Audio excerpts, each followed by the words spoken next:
हमारे इस ग्राम ढूंढीगाछी के इस मंदिर के प्रांगण में उपस्थित माता बहनों एवं भाइयों से अनुरोध है कि हम लोग के यहाँ जो अभी प्रोग्राम भाई लोग ने बहुत दूर दराज से आकर रखे हैं, इसका हम लोग जो भी अभी वचन इन लोगों के मुख से सुने, ये कोई गलत नहीं है। ये तो हमारे समाज के लिए बहुत ही लाभदायक है। जो अतिरिक्त खर्चा जो 12वें और 13वें की बात कर रहे थे, तो इसमें जो गलती है उसको, इस त्रुटि को इन लोगों ने हम लोगों के बीच रखा। तो ये हम लोग महसूस भी हम लोग ऐसे कर रहे हैं कि जो 13 में जो खर्चा होता है वो अन्यथा है, यानी वो बेकार की चीज है। जो हम लोग 3, 10 जो भी करते हैं ये सही में वास्तविक है। हम लोग ब्राह्मण भोज तक ही सीमित रखने की प्रयास करेंगे तो इसमें हम लोग के समाज का जो कुछ भी आर्थिक बचत होगा, यानी कोई परिवार के लिए बचत होगा, लाभदायक होगा।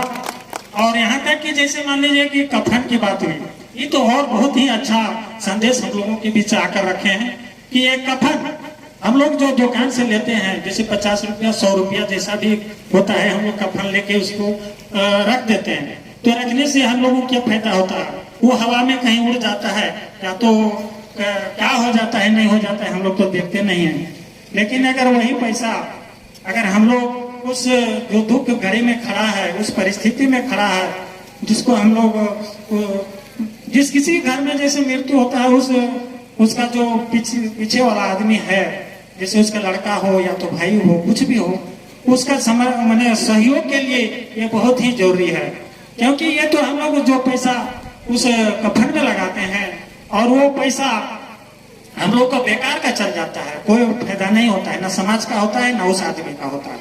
इसलिए ये जो कफन की बात है तो उसके बदले पैसा देना ही बहुत महत्वपूर्ण है, क्योंकि उसका सहयोग होता है। क्योंकि अगर 10-5 रुपया देकर हम लोग उसका सहयोग करते हैं तो उसका एक बहुत बड़ा रकम मौजूद हो जाता है और उसको कुछ सामग्री खरीदने के लिए उसका सहयोग हो जाता है। गोला प्रखंड के ढूंढीगाछी गांव में आज हम यहाँ पर उपस्थित हुए हैं। अगर आप थोड़ी सी बुद्धिमानी करेंगे तो आप तो बचेंगे ही, पूरा गांव भी बचेगा। जब गांव बचेगा तो पूरा जिला बचेगा, जब पूरा जिला बचेगा तो पूरा राज्य बचेगा।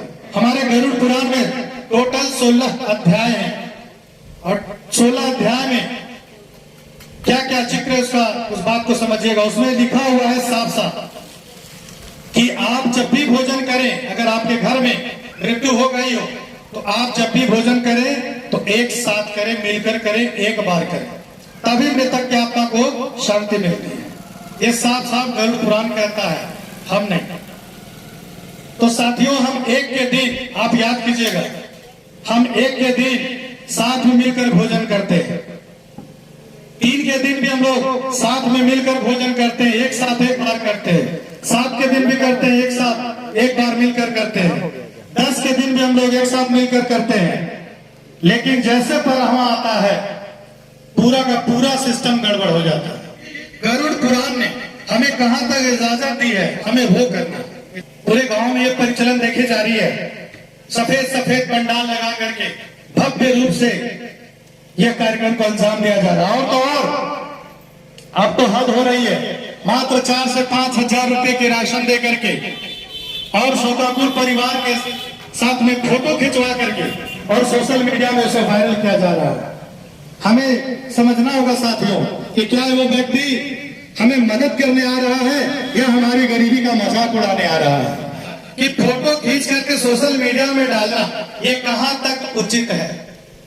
अगर आप ले रहे हैं तो आपके नाम के पीछे एक टाइटल छुपा हुआ है, फलना मुंडा, फलना करमाली, फलना महतो। तो सोचिए कि राशन तो आपने लिया, लेकिन पूरे झारखंड के मुंडा को बदनाम किया आपने, पूरे झारखंड के करमाली, पूरे झारखंड के बेदिया को, पासवान को, कोयरी महतो को, सबको आपने बदनाम करने का भी काम किया। कि जब राशन की जरूरत है ही नहीं तो फिर हम राशन क्यों ले, अपने गरीबी का मजाक हम क्यों उड़ाएं। साथियों, हमारे गरुड़ पुराण में टोटल 16 अध्याय हैं और 16 अध्याय में कहीं दूर दूर तक इसका जिक्र नहीं है कि आपके घर में अगर कोई डेथ कर जाए तो इसका जिक्र नहीं है कि आपको पूरे टोला मोहल्ला पूरे ग्रामवासी को झाड़ करके पूरा खिलाना है, ऐसा गरुड़ पुराण नहीं कहता है। कई गांव ऐसे हैं साथियों कि 12वां या 13वां में मांसाहार का भी भोजन करवाते हैं। बड़ी शर्म के साथ कहना पड़ता है साथियों, ये है मेरा समाज।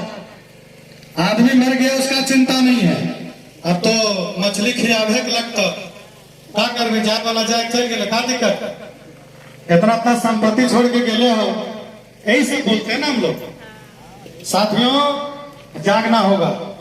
मेरा कहने का मतलब ये है, साफ साफ शब्दों में ये समझिए कि 12वां हो या 13वां, शोकाकुल परिवार के घर में जब एक तरफ से एक गिलास पानी पीना व्यर्थ है, वहां पे मांस मदिरे का सेवन करना कहां तक उचित है, ये समझिए।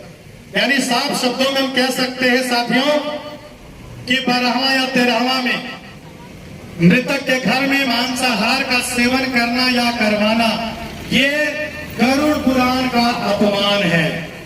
और मरने के बाद भी जो बच्चा जश्न मनाए, पूरे धूमधाम से हर्षोल्लास के साथ वो मृत्यु भोज मनाता है, तो समझिए अपना कमीनापन का सर्टिफिकेट वो खुद दे रखा है। उससे बड़ा नालायक औलाद आपके ग्राम, आपके जिले, आपके राज्य में कोई नहीं हो सकता।